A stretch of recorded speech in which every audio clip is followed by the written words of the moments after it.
Za nami je še en teden poln incidentov, mednarodnih zapletov, športnih podvigov in političnih nasprotovanj. V enem tednu je v državo priteklo okoli 70 000 beguncev, ki iščejo boljši life. A ne vem, kaj iščejo, bojo že povedali, ko pridejo na cilj.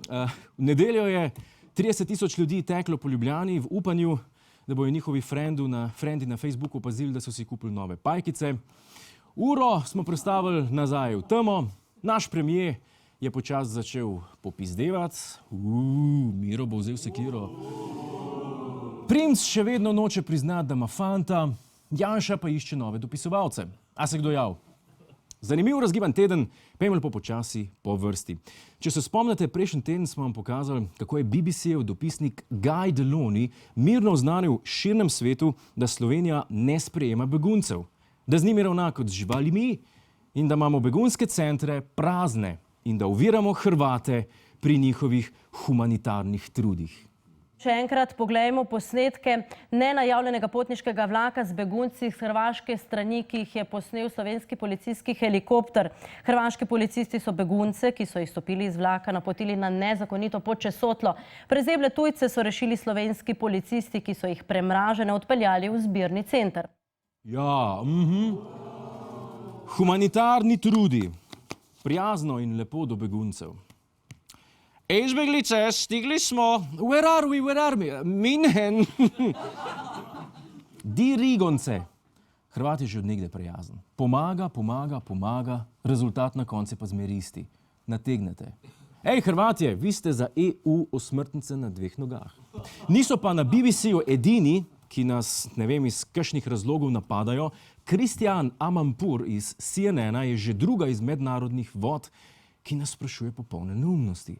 European leaders are going to be watching refugees freeze all across the hills and cities and fields of Europe. Can you actually allow yourselves to do that? Ti, ki tebe malo ti stol vrit, Žuli, da te neumnosti sprašuješ. Zdaj se malo pozanimi, no, vse sile se vlagajo v skrbo beguncev, v zdravniško pomoč, v prehrano, a zdaj bi pa rada ti, da ti garantiramo, da jih ne bo zebel, ko bojo v hribe prišli. Ali kaj, trola, babja, runklasta. Se je pa naš premier... Ne, Can you allow that? Ja, se je pa naš premier odlično branil in Slovenijo pokazal v najlepši luči, ženski pa, kje je mesto. In drage moje, tako kot se je pa premier Cerar postavil za nas na CNN, se ni pa še nihče. Vsakemu čast. May I just give... And we are able I do, you know, and our, let's say, Prime Minister Miro Cerar of Slovenia, thanks so much for joining me tonight. Prime Minister Cerar. Lahko si srečen, da ti ni rekla Prime Minister Serator, ampak v redu. Zdaj moramo pa resno nekaj priznati, ne, da se je pa premier Cerar zadnje dni res oborožil z jajci. Resno, najprej na nacionalki Bobovniku jasno povedal, da ima dosti Hrvatov in da provocirajo. Poje pa še v Bruslju povedal, da bo Evropa razpadla in dodal, kaj konkretno potrebuje svet. The world cannot live without Europe. The world needs Europe. And it needs its values, its spirit, its culture. Absolutno, Cerar, tlele se pa strinjava. Svet ne more brez Evrope. Brez križarskih vojn, brez inkvizicije, brez evropskih umetnikov in umetnic. Po moje bi svet propadel. Po moje gre vse cugrunt. Po moje lahko zapremo štacuno. Zdaj pa tako, kot veste, živimo v dobi socialnih omrežij in v Ameriki se celotna predsedniška dirka prenaša po Snapchatu. To je zdaj nov trend, ne vem, če ste vedeli, in tudi naš premier ne zaostaja. Svoj intervju na CNN-u je prenašal prek Snapchata, uporabil pa je svoj najljubši filter in s tem dopolnil luknje v svojem karakterju. This issue at the external borders and before that also, of course, in the countries of origin. We must find a solution for the crisis. Cerar, bravo. To je bilo prvič, da si na nivoju. Prvič si bil res podoben. Je pa res, da vsi postavljajo ograje ko po tekočem traku. Najprej so Madžari strašili z bodečo žico, zdaj so se pa še za ograjo odločili Avstrijci. Ker se pritisk prebežnikov na njihove meje stopnjuje, zdaj tudi Avstrija, po vzoru Madžarske, razmišlja o postavitvi ograje na meji s Slovenijo. Klobasarji naj bi na našo mejo postavili ograjo v vrednosti 50 milijonov evrov. Vse lepo in prav, hočejo pokazati, da imajo vsaj malo nadzora v rokah. Tudi naš Cmerar je razmišljal o ograji na meji s Hrvaško. Gospod premier, a smo mi pripravljeni? Ponavljam, Slovenija si ne želi zidov.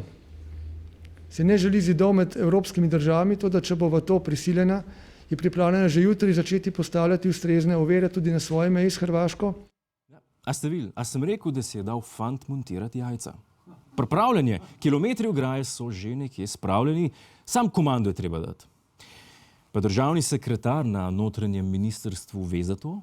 Po mojih informacijah nobena ograja v Sloveniji ni kupljena, oziroma te ograje pač, ki naj bi bila, to tudi sam velikokrat slišim, je v Sloveniji ni. Čekaj, razpad sistema? Te nekaj ne štima, ne? Cmerar je rekel včeraj, da ograjo imamo, en dan prej pa šefic posmehljivo pravi, da je to trapasta ideja in da prvič sliši za to. Pa sta vidva trolejbusa v isti vladi, če smem vprašati, pardon, se pričujem. Ne sam, da je Cerar postal moški, tudi drot šverca očitno, ne? Pa šefica o tem ne pove. Gospod premier, a imate kakšnega posebnega dilerja za drot? Imate kakšne telefonske pogovore? Mi smo zdaj ta drot pripravljen, zdaj priješ iskat, ali kdo zdaj ta drot odpel. Jaz na dvorišču nimam dosti prostora za ta drot. Nekdo od vaj laže in me res zanima, kdo. No? Kateri od teh dveh obrazov je najbolj zaupanja vreden?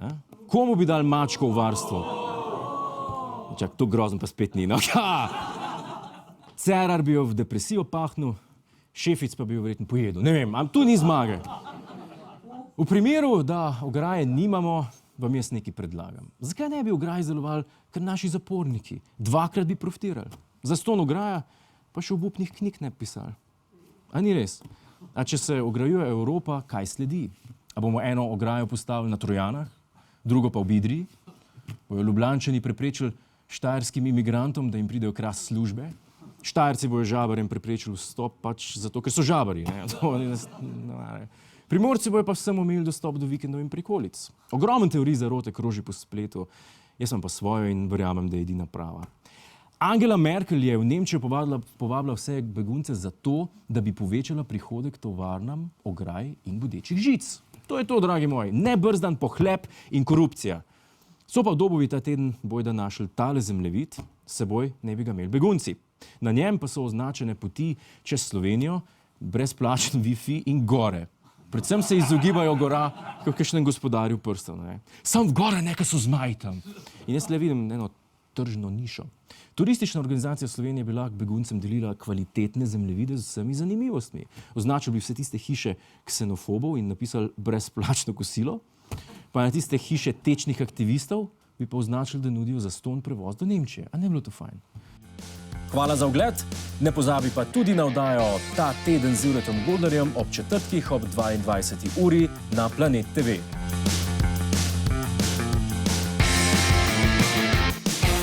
Hej tujec, polajkaj nas na Facebooku, posledi nas na Twitterju in naroči se na naš YouTube kanal.